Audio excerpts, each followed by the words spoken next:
Everybody around here, we're back with more information about the Tower of God anime. Anime Japan currently is going on, and they set up shop. They got all the stages, all the different companies are trying to give us all the information about all the different things that are coming out. You're getting new announcements, trailers, all that stuff. And Bandai Namco, which was a big deal that I don't think a lot of people realize being involved, had a stage and they had a ton of Tower God information for us, mainly telling us all the things that we've wanted answers for a while now, like directors, staff, voice actors, everything. So we're going to go through it. There's a nice article on my anime list. I'll pop everything up on the screen, on this side of the screen and down here. I'll pop everything up as I'm talking about it, and we'll go through it together. It's a lot of, I've already looked through all of it. We're not going to go through my reaction of it, but you'll get my thoughts. And it's a lot of really good information. It's a lot of stuff that I feel like confirms how I've been feeling ever since the anime ended. And then me diving into the series and reading and then thinking about things, I'm like, oh, this makes sense. So we're going to go through it. We're going to read it. And I'll give my thoughts on it after the fact. So Kami no To, or that's Japanese for Tower of God, second season announces new staff, supporting cast, theme songs, by that random dude. Thank you for your article. The Kami no To Tower of God special stage at the Bandai Namco group stage at Anime Japan 2024 announced a new staff, additional cast, and theme songs for the second season on Saturday. The new season adapting CU's adventure fantasy manhwa will begin airing in July of 2024. Now we got the cast. I'm going to butcher names, but we're going to go through it anyways. We have Yo Goseng, Yu Shimamura. I should have done the preface of who these people are most likely popular for, but in my brain I know who they are. Misang, Saki Miyashita, Kang Horyang. So the cast right here is going through and naming their Korean names now that I'm looking at this, but they'll probably in Japanese say like their Japanese names, kind of like how Bomb is Bomb in the manhwa, but in the Japanese dub they call him Yoru, because Yoru means night in Japanese instead of bomb. So that's what they'll probably end up doing, but for the sake of naming them, they're gonna call them their Korean names, which it's gonna be confusing, but I like it. We have Arc Raptor Kento Shirashi. Prince is Kengo Kawanishi. I'm struggling, I'm sorry. Nia is not Natsuko Abe, and Rai is Naoki Ide. Okay, and this is where it's like the voice actors, cool, right? I'm not really huge when it comes to like what voice actors fit unless it's very glaring, but the staff is where I'm more interested in, because knowing who the staff was from season 1, possibly the mindset of Webtoon and Crunchyroll coming into the season. This is where I'm like, so are we getting the same people, different people? What's the deal? So the chief director is Kazuyoshi Takeuchi, and they have City Hunter, like the City Hunter movie director, as like the one he's most popular for. But no, this guy has been responsible for, well, not responsible, I shouldn't say that, but he's been involved with Akira. And they're so, like, if I pull up his IMDb and I was going through it and I'm like, oh, it makes sense whenever we get to the studio that's producing it. But a lot of the DC animated films he's been involved in, the recent ones, Akira, there's just a ton of works that he's been involved with, whether it be directing, whether it be just a part of like the animation team, a ton of it. So the guy has experience. You have the director, Kei Suzuki, which there's no information on this person at all. So this might be their first big thing. I have no idea. I couldn't find anything. Series composition, Erika Yoshida, carrying over from season 1. Script, Erika Yoshida, Takeshi Miyamoto. It's like we're bringing in a lot of people that were involved in The Answer and in Solar Entertainment, that they're involved in that company. You have character design, Miho Tanino carrying over from the first season. You have Keigo Kitazawa, which again is something that's carrying over from the Answer Studio, and Takumitsu Kashima. I didn't do any research into that, my bad. And then we're going through the rest of it. The main ones that I really want to point out is like, no need to point out music. Kevin Penkin's amazing. But Answer Studio and Sola Entertainment for planning and production. Those are the two ones that I feel like stick out the most, because the Answer is where we get a lot of the new names from, and they carry like this reputation with them.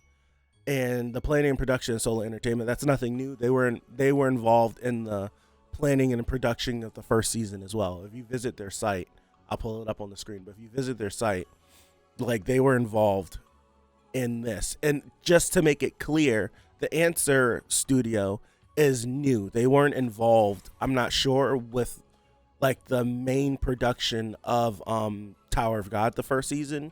I think they did in between work. So every studio, or every anime I should say, has like the main studio that works on it, and then there are other studios that they contract out to that do in between work. So we set the scene, we'll start the animation, there's frames in between that if we could pay someone else a little bit less money to do, we could do that. And that's where these studios come in and they do that.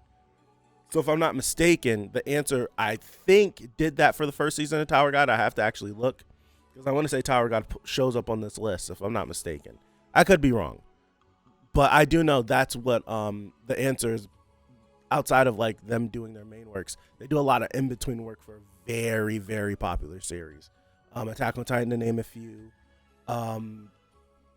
For me, you got Dororo, you have My Hero, you have Mob Psycho. There's a ton of series that the Answer does in-between work for.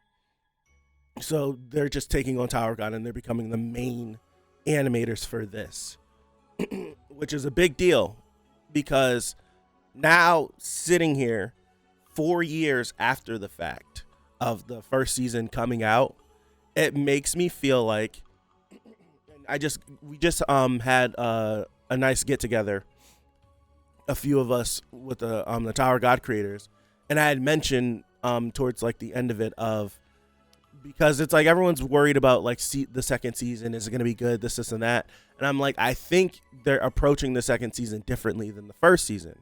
I genuinely think the first season was approached as, this is promotion for Tower of God, the manhwa, to get people to watch this anime, get to the end, and then come over to webtoon and read the series.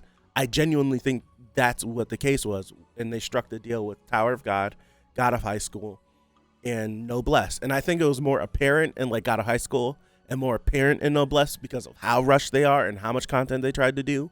And Tower of God, not so much, because it was a smaller sample size. Granted, it was still too big for 13 episodes, but a smaller sample size than what God of High School and what Noblesse tried to do.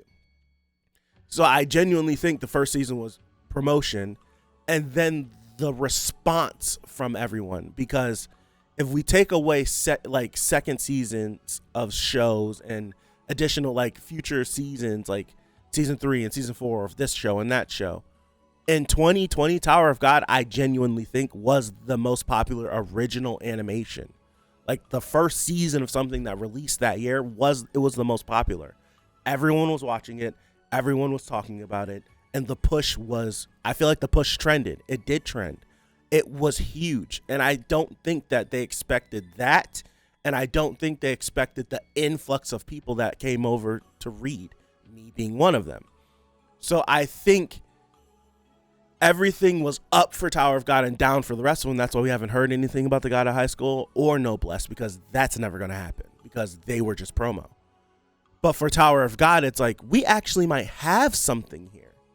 Now let us do our due diligence and figure out, well, how did everyone actually feel about it? And then you have the fans and the people that read speak out against the season of, this isn't it, and this isn't it, and this is, and this, and all the different issues that they have. And they're like, okay, so what do we need to do to get this back? Because clearly there's money here. At the end of the day, all this, it's money. People are passionate in creating, but at the end of the day, money will be the decider. So they're like, there's money here. What do we need to do? And it's like, okay, we need to focus on art, because clearly there was an art thing that people didn't like. We need to focus on the animation, because clearly people didn't like that. and we need to focus on possibly the adaptation and the story because people didn't like that. And they're like, okay, so let's take the strong pieces, and if you go through this staff list, the strong names that were on the first season carried over clearly, and the weaker names did not. And they moved away from TMS, Telecom, and went to Answer because it's like we need better art and we need better animation. And if we're being honest, if you look at the things that Answer's done and you look at the thing that Telecom has done, Telecom has very popular series 10, 15 years ago.